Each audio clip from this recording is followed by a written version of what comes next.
जय जगन्नाथ।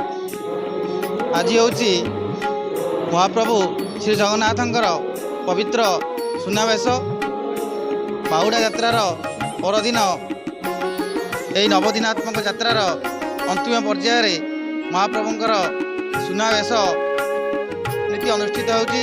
आमर श्री जगन्नाथ मंदिर कुसुमाटी छणगर ठारे विराजित महाप्रभु श्री जगन्नाथंकर आज यही वेशटी अनुष्ठित होउची। यही जगन्नाथंकर दिव्य वेश वर्ष को 4 थर करा जाए एवं यही वेशर महात्म्य होउची महाप्रभु राजराजाधीशर वेशरे अनुष्ठित हे राजा वेश।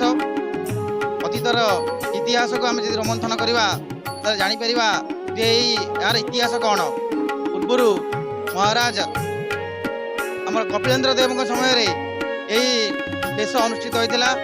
सेतबले महाराज जितेबले ओडिशार राजा थिले से जगन्नाथ संस्कृतिर प्रचार प्रसार पाई एवं जगन्नाथंकर नीति को बढ़ाई साम्राज्य को बढ़ाई विभिन्न दाक्षिणात्य को जय करने युद्ध अभियान चलते एवं नवकोटी कर्णाट कलवर्गेश्वर यही विभिन्न अंचल को से जय करी सेठू पर्याप्त परिमाणर सुना रूपा से अर्जन कर आनी 7 गोटी हाथी ये जो सुना गुड़िक आसीला ये भंडार घर रखा जाइथिला एवं से दिन ठारू ये जो सुना रूपा मोती माणिक्य या सब सी कौन करते ना महाप्रभु को अर्पण कर महाप्रभुंकर राजराजाधीशर वेशपाई सुना वेशपाई से ही प्रथम आरंभ करते।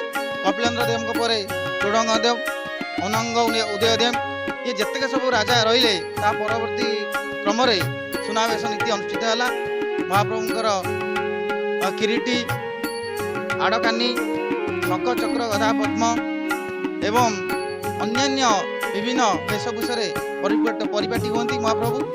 आमर श्री जगन्नाथ मंदिर कुसुमाटी छणगर महाप्रभुंकर आज दिवस सुनावेश नीति अनुष्ठित होती एवं यही सुनावेश महाप्रभुंकर किरीटी एवं आड़कानी मगर एवं तत्सहित विभिन्न अलंकार भूषित कर प्रभुंकर यही दिव्य दर्शन लाभ करने आखपाख अंचल बहुत भक्तों समावेश एवं समस्तर उन्नति समस्त मंगल भगवान निकट में प्रार्थना कर आज यही वेश एवं भजन समारोह प्रसाद सेवन समस्त व्यवस्था कर।